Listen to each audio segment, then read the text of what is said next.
Assalamualaikum warahmatullahi wabarakatuh. Pada video reading series kali ini kita akan berdiskusi tentang discussion text. Jadi sama, diskusi tentang discussion text.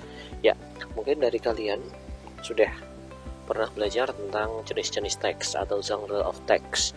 Jadi di tingkat SMA ada beberapa jenis teks. Salah satu jenis teks itu adalah discussion text.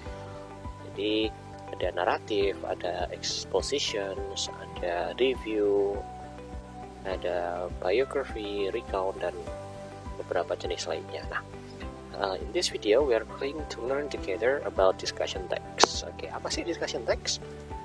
Oke, discussion text adalah teks argumentatif yang mengandung pandangan pro dan kontra secara objektif. So, discussion text describes about pros and cons objectively. Yeah. The conclusions on the discussion text is neutral. Jadi tidak memihak pada salah satu yang pro atau yang menolak pada topik yang dibahas. Oke,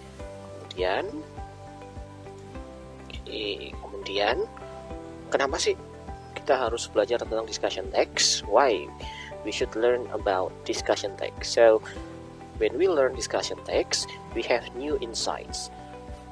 We have two insights about an issue. Jadi memberikan sudut pandang baru terkait sebuah isu. Jadi tidak melulu setuju, tapi ada yang tidak setuju. Kenapa setuju dan kenapa tidak setuju? Jadi seperti itu.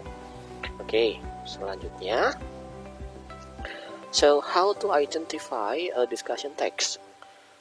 Bagaimana sih kita tahu kalau sebuah teks itu dinamakan teks diskusi? Oke, biasanya teks tersebut diawali dengan sebuah isu atau topik. Topik apa di situ yang akan dibahas? Misalnya PR itu penting buat siswa. Nah, itu. Jadi PR saat ini merupakan kewajiban yang harus dilakukan oleh siswa. Kemudian ada argumen yang setuju. Setujunya kenapa? Diikuti oleh bukti, evidence, dan kenapa tidak setuju harus diikuti tentang evidence. Kemudian si penulis nanti akan menyimpulkan. Nah, perlu kita ketahui bahwa discussion text itu ditulis dalam bentuk simple present tense, ya, seperti kita pelajari di video sebelumnya bahwa simple present tense digunakan untuk menyatakan pendapat.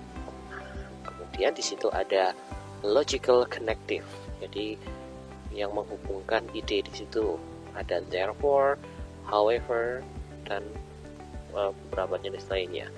Kemudian ide di discussion text it's move from generic to specific. Jadi dari hal umum menuju ke spesifik berikut dengan contoh-contohnya. Kemudian give a balanced view of the argument. Jadi pandangan itu imbang antara yang setuju dan yang tidak setuju. Nah, contohnya seperti ini. Okay, please read together advantage and disadvantage of the internet. Ya, so the issue is, jadi ya, isu yang dibahas. Jadi main idea di isu adalah seperti ini. Internet has its own disadvantages and disadvantages. Kemudian argumen yang setuju, yang mendukung, the target of the internet has always been communications. Yang tidak setuju, ide pokoknya adalah the widespread of unsuitable content for kids. And conclusion atau kesimpulannya atau recommendations or conclusions, the advantages of the internet outweigh its disadvantages. Okay, let's learn more. Okay, now we have a text. Now, please read the text and then determine which one is the issue, which one is the supporting arguments, and which one is the cons or the contra arguments. Okay, so this text is talking about video games. Okay, which one is the issue? Okay, this paragraph is an issue. So the idea is that the video game industry is developing rapidly. So this is the main issue. And this argument is supporting arguments. People who have a pro argument claim that video games give a lot of benefits. Playing video game is a good way to kill children's boredom. So the argument starting from the general point of view, and then it's go deeper into the specific one. And then this argument is the contra arguments. So conversely, ini menunjukkan bahwa ada pendapat yang tidak setuju. Some people believe that video games make children lazy. Nah, ini ide pokoknya di sini. They argue that playing video game is addictive. Nah, penulis mulai menuju sesuatu yang lebih mendetail. Jadi seperti itu. Dan terakhir, ini adalah conclusion.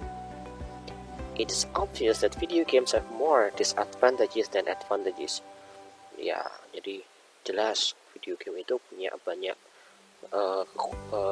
kerugian, memberikan kerugian daripada keuntungan. Nah, nggak tahu, ini mungkin situasional. Mungkin bagi kalian video game has more advantages and disadvantages. So therefore, parents should be very careful in selecting the appropriate games for their children. Nah, ini jadi rekomendasi dari si penulis bahwa orang tua harus sangat hati-hati dalam memilih video game yang pas buat anak mereka. Oke, terakhir, mari kita lihat bersama-sama sebuah latihan. Oke, nah sekarang kita coba menyusun paragraf-paragraf yang masih acak ini menjadi sebuah discussion text yang bagus. Oke, silakan kalian pelajari, kemudian kalian baca, analisis, kalian lakukan analisis.